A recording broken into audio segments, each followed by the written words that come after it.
36 লাখ কোটি টাকা তারা মানে বিদেশে পাচার করে চলে গেছে। আমরা বিগত সরকারের মতো কোনো সরকার চাই না। এখন আমরা মানে কেমন দেশ চাবো? আমরা চাই জনগণ যেইভাবে ভালো থাকে, দেশের মানুষ যেইভাবে ভালো থাকে, এইভাবেই যেন সরকার এখন অন্তর্বর্তীকালীন সরকারের কাছে এই একটাই চাওয়া, যেন এই সুন্দর মানে দেশটাকে আরো সুন্দর করতে পারে। বিগত যেই সরকার ছিল তারা তো দেখতেই পাচ্ছেন যে কি করছে, কত কোটি 36 লাখ কোটি টাকা তারা মানে বিদেশে পাচার করে চলে গেছে। তো এইগুলা করতে এইগুলা যেন মানে এখন আর না হয়। যেই সরকারি আসুক না কেন নতুন মানে অন্তর্বর্তীকালীন সরকারের পর যেই সরকারি আসুক তারা যেন মানে এই আগের সরকারের মতো এমন খারাপ না হয়, ভালো হয়, এইটাই একটা চাওয়া। দেশের শিক্ষা ব্যবস্থা উন্নত হোক এইটাও চাই। মানে এখন যেই শিক্ষা ব্যবস্থাটা আছে, আগে যেটা ছিল 6 থেকে 10 পর্যন্ত, এটা তো কোনো শিক্ষা ব্যবস্থা না। আমরা যেই পড়াশোনা করছি এখন তো ওই পড়াশোনা নাই। এখন দেখা যায় যে আগের দিন রাত্রে প্রশ্ন দিয়ে দেয়, তারপরের বেলা দিনের বেলা হচ্ছে ওইটাই পরীক্ষা নেয়। এটা কি কোনো পরীক্ষা হইলো? আমরা তো এমন পরীক্ষা দেই নাই। আমরা চাই শিক্ষা ব্যবস্থার উন্নতি। এইটা তো ভাইয়া যারা অন্তর্বর্তীকালীন সরকারে আছে তারা বলতে পারবে। যদি মানে যারা পাচার করছে তাদের ধরতে পারে, তারা যদি মানে কই টাকা রাখছে, কি করছে, এটা যদি করে, তারা যদি সন্ধান দেয় তাহলে আনা সম্ভব। গত মাসের 5ই আগস্ট আমরা খুব ভয়াবহ একটা দিন পার করেছি। সকালে খুব একটা আতঙ্কের মধ্যে ছিলাম, যাক আলহামদুলিল্লাহ খুব দুপুর 2টার ভিতরে আমরা একটা সুসংবাদ পাই। স্বৈরাচারের পতন হয় দীর্ঘ প্রায় 1 মাস আন্দোলনের মাধ্যমে। তো এখানে আমরা এটাই বলতে চাই যে এই আন্দোলন করেছি আমরা স্বৈরাচারের বিরুদ্ধে, যেন কোনো স্বৈরাচার পরবর্তীতে এইভাবে আমাদেরকে অত্যাচার করতে না পারে, আমরা সেই দিকে খেয়াল রাখবো। এবং এই আন্দোলনে যে সকল ভাইরা শহীদ হয়েছে তাদের আত্মার মাগফিরাত কামনা করব। এবং সেই সাথে হচ্ছে আমাদের যে আহত ভাই বোনরা, তাদের যেন সুচিকিৎসা নিশ্চিত করা হয় এবং তারা যেন আবার সুন্দর এবং স্বাভাবিক জীবনযাপনে ফিরে আসে, আমি সেই অনুরোধ করব। কেমন বাংলাদেশ চাচ্ছেন আপনারা? অবশ্যই এমন বাংলাদেশ চাই যেখানে সবাই বাক স্বাধীনতা পাবে, স্বাধীনভাবে নিজের অধিকার আদায়ের জন্য কথা বলতে পারবে এবং প্রত্যেকটা অন্যায়ের বিরুদ্ধে রুখে দাঁড়াতে পারবে, যেন কোনো অপশক্তি সেখানে হচ্ছে ব্যবহার করা না হয়।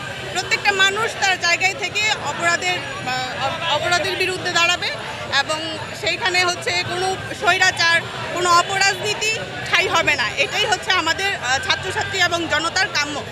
ভবিষ্যতে যেন এই ছাত্রদের এই আন্দোলন থেকে এটাই শেখা হয় যে কোনো সরকারই যেন ভবিষ্যতে এই ধরনের চিন্তাভাবনা না রাখে যে আমরা আবার অপরাজনীতি শুরু করব, কারণ তাহলে পরবর্তীতে আবার এরকম অনেক ছাত্ররা মাঠে নামবে স্বৈরাচারের পতনের জন্য।